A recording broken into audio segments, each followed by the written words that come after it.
اور حسن مصطفیٰ نے جو یہ سلطنت حوالے کی امیر معاویہ کی، تو اس میں یہ کیفیت ہرگز نہیں تھی کہ آپ کا پلہ کمزور تھا تو آپ صلح کر لیے کہ چلو آپ لے لو اس کو، نہیں۔ امام بخاری رضی اللہ تعالیٰ عنہ نے بخاری میں اس حوالے سے جو تفصیلی روایت بیان کی ہے، اس میں وہ بیان کرتے ہیں کہ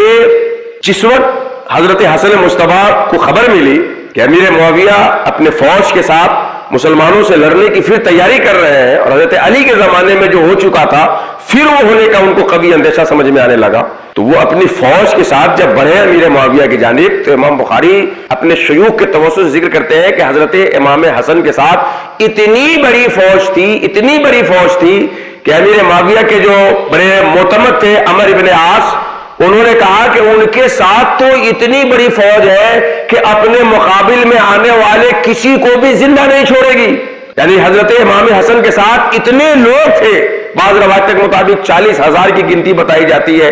امام بخاری نے اس کو کامثالی جبال سے تشبیہ دی ہے، پہاڑوں کے مانند ٹھاٹھے مارتا ہوا لوگوں کا ہجوم تھا۔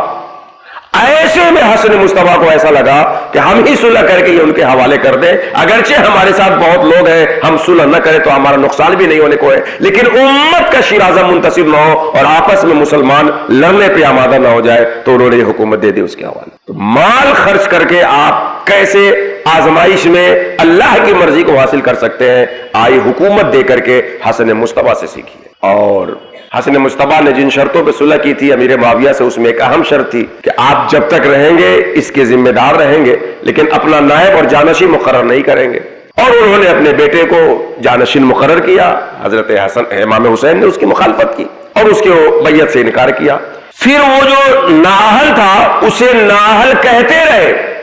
جو لائق نہیں تھا اسے نالائق بتاتے رہے، اور اس کے لیے وہ اس حد تک گئے جس حد تک کوئی اور نہیں جا سکتا تھا سوائے اس کے جس نے نبی کے ہاتھ کو پکڑ کے چلنا سیکھا ہو، جس نے خاتون جنت کی آنکھوں میں آنکھیں ڈال کر بچپنے گزاری ہو، اور جس نے شیر خدا کے بہادری سے حصہ پایا ہو، سوائے حسین امام علی مقام کے کسی اور میں یہ جرأت اور ہمت نہیں تھی کہ اس نالائق کو نالائق کہتے رہے یہاں تک کہ اپنی سب کچھ اللہ کی بارگاہ میں قربان کر۔ ورنہ مخالفت کرنے والوں میں بہت سارے لوگ تھے، مگر اس درجے پہ